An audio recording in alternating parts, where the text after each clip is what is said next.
Mabilisang balitaan, komprehensibo at totoo sa loob ng 1 minuto. Simula na ang Diskurso Tidbits. Handa ang Pilipinas na makiisa ulit sa Interpol matapos ibisto ng ICC ang mga co-perpetrators ni Duterte.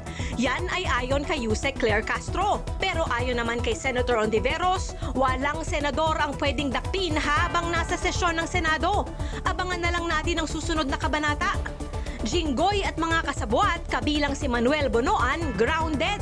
Hinainan sila ng precautionary hold departure order. Pero si Bonoan aalis daw papuntang US para samahan ng asawa. Makakaalis kaya siya? Sara Duterte for President at Robin Padilla for Vice. Yan ang isinusulong ni Attorney Rowena Guanzon. Laban o bawi?